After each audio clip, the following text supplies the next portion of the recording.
So guys, come with me as I go to my daughter's graveside. This is the exact day she passed on some years ago, on the 12th of December, while I was waiting happily to give birth to her and also celebrate my birthday on the 14th of December.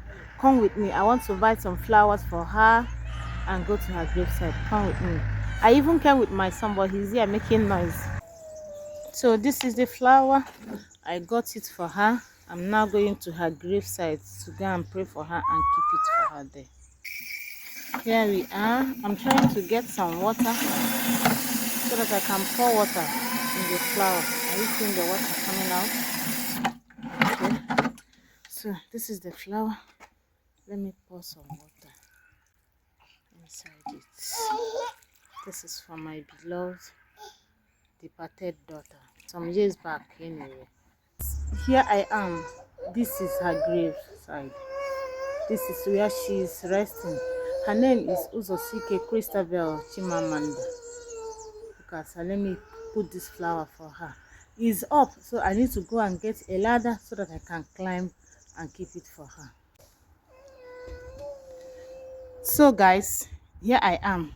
I've climbed the ladder and I dropped the flower for her. Look at me where I am.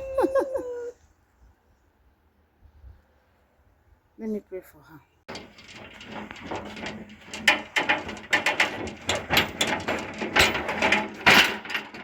So this is how their own graves are here.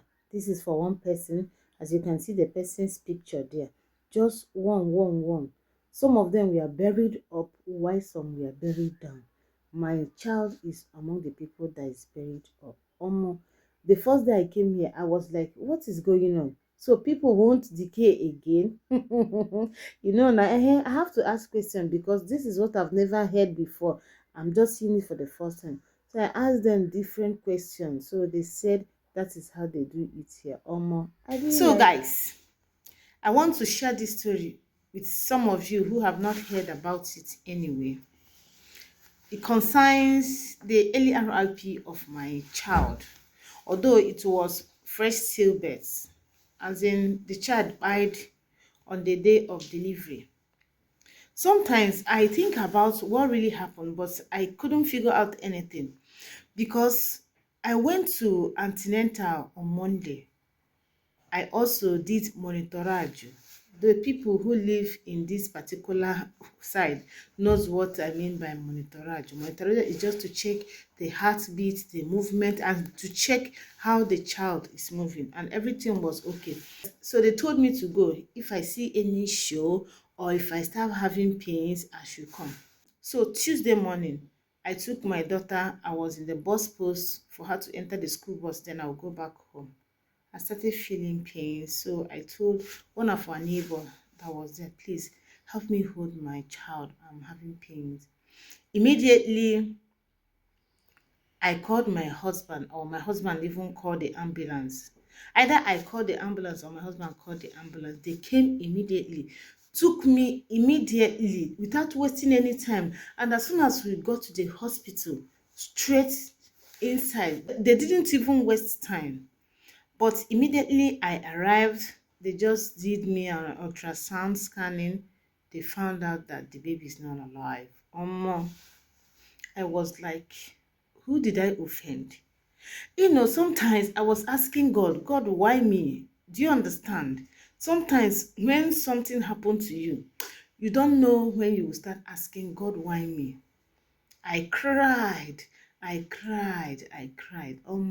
It wasn't easy for me then, to be honest with you. Here in the Western world, if you are not with your parents, if you're not with your siblings, if you're not with your friends, you won't find it easy. Yes, because I have only my children with me and my husband. We are all alone. So after that issue, that time, there was no one with me that could say, oh, ne, I know how you feel. As in, to talk some sense into me, to be honest with you. So my parents were not here, my siblings were not here. I was crying that day. And The worst part of this, other people's children were crying that night. I was like, where is my own child? Kai, the thing really pained me. Oh. How am I going to stand this? How am I going to stand this? As in, a woman will carry her bag with her big belly, have baby stuffs inside. You went to the hospital, and there is a story that you're not going with your child. Um, that's a really pain. But I really thank God that after the baby died inside my womb, I was able to push her out with no surgery. But it wasn't easy.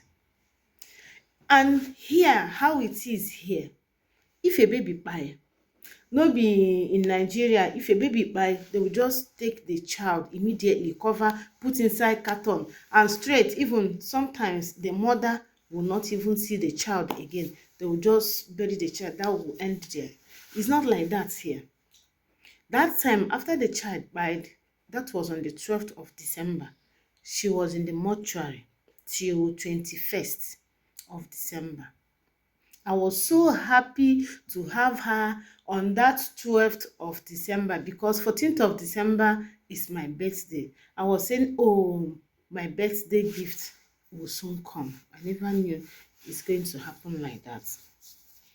So as I was saying, after she died, I had to go to a place where I've never been before to go and get the birth certificate and death certificate. Una see, pikin wey never, na only we know the name. We say, this child will bear this name. I had to go and get the birth and death certificate. It wasn't easy. So I'm sharing this story. If you find yourself in this situation, don't buy yourself.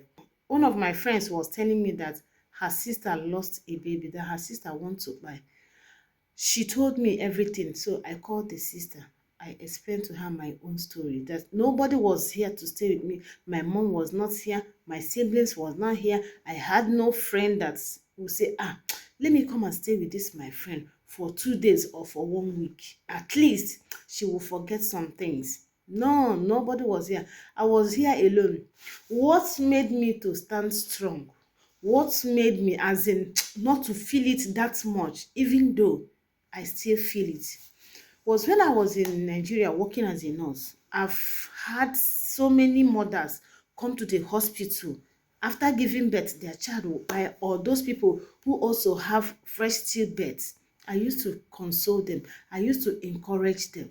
So I now flashed back, say, oh, I was the person who encouraged some women. I was the person who told some women, please, just be calm. God is on his throne. Another one will come. That is what made me to stand strong. Honestly, I thank God for my life today. And after that incident, I had other 2 kids. So I'm here to share this little story today. This is story, my own story. Today is exactly the day she died, so I decided to go and give her some flowers. I call her my angel, Christabel my angel. That's what I used to call her. So guys, this is my story, my journey in abroad. I've lost a child. Hell is not easy, but I thank God that I'm alive. What if I was the one that died? What would my other kids do? The people who own me and the people I own, what would they do? Make una thank God for me, for saving my life. At least I am alive in the land of the living, and I will celebrate my birthday on Sunday. What do you think?